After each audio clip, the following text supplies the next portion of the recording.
Hi YouTubers. What you can see in frame now is my relatively new small duo fibre MAC face brush, which is advertised in the UK on the MAC site as part of the current Heavenly Creature colour range, along with a slightly bigger version, which is the 187, I believe. And if you've seen any of my other videos, you'll know that I posted, after I got a few items, including this one, about my MAC brushes in general, and I was asking whether people thought MAC brushes were really worth it, and sharing a few of my observations, which were coloured quite a lot by my reaction to using this brush the first few times, as well as my experiences with a few other MAC brushes. And I just thought I'd post a kind of addendum to that, because I was fairly negative about this brush in particular after the first few uses. I was really disappointed with how much it shed, not only when I washed it, but particularly when I used it the first few times. It was really depositing fibre on my face as I was using it to apply foundation. But I have to say, I've been using it consistently every day now for a week, and I wanted to kind of share my amendments to those thoughts, because I have become much more of a fan about this brush, although I do still have a few mixed feelings about it.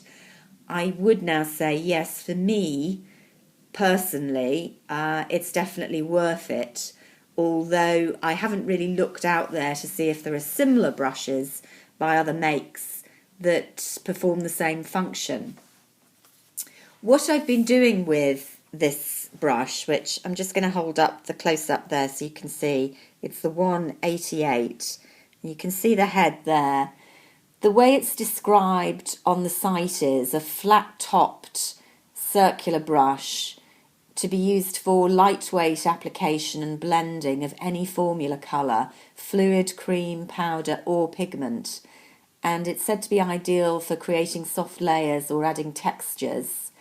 It's made from a blend, as you can see, of goat and synthetic fibres. So I think the goat is the top fibre and the ones below are the synthetic. Now, I bought it because I had seen and read various reviews saying this was a really good way of applying foundation to achieve a really airbrushed effect. And I generally would say that I tend to apply my foundation just dotting it on my face and then blending with fingers, or occasionally, particularly if I'm going for a fuller coverage, using the more conventional foundation brush, so a synthetic, fairly flat brush, either with, I've got some with a kind of pointed domed end, or some that are very flat, but basically a bit smaller than this. I should have brought out a few of them, including a MAC brush, I should say. And generally I felt that there really wasn't any particular benefit in the finish that I could see in using a brush over using my fingertips. And the other way of applying foundation that I've seen, using sponges, I really didn't like. I find that the sponge soaks up a lot of fluid foundation, which is the type I generally use. I do have one cream foundation, but generally I use a number of different fluid foundations from various makers, and I didn't like the look with sponges. Now this one I have been using, as I say, all week regularly, And I would say that now the shedding problem seems to have stopped. So maybe it's just a problem with the first few applications that you could get over by several really thorough washing before you start using the brush.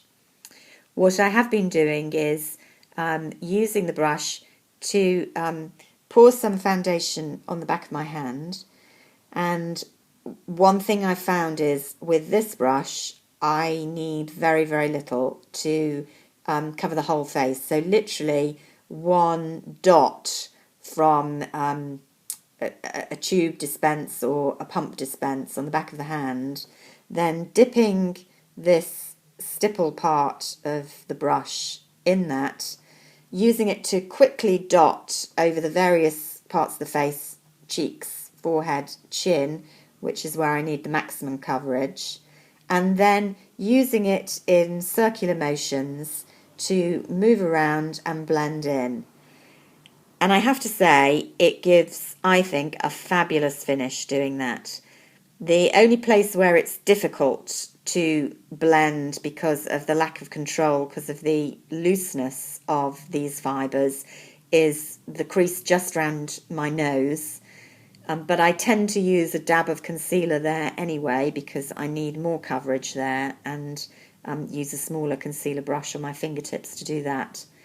Everywhere else, this gives a super fine distribution, a really truly airbrushed effect. And believe you me, I'm older than a lot of the people who are posting on YouTube, and my skin, needs a bit of help. Even if I'm not wearing foundation over my whole of my face, I need good coverage on chin, nose and central forehead.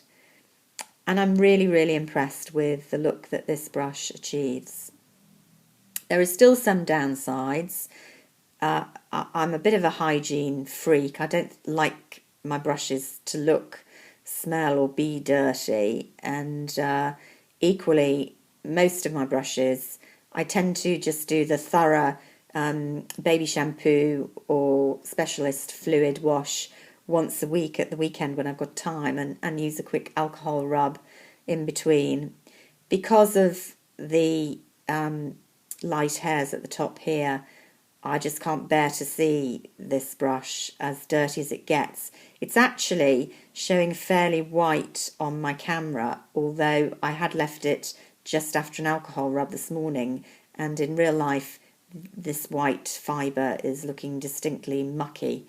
So the downside is that I have to give it a proper wash after every use, which is not a particularly good use of time. So that's the downside for this little brush, which I call skunky because it reminds me of a skunk's tail. But the application is, I'm happy to say now, having tested it a bit more, really good. So that's now a tick for this MAC brush 188. And I'm actually, I'm going to go to the store to have a look at the bigger size and think about getting that as well. So be good to know what other people think and whether there are any equally quality but maybe cheaper or better brushes from other brands that others can recommend for doing this job. So have fun with your makeup, YouTubers. Bye for now. Bye.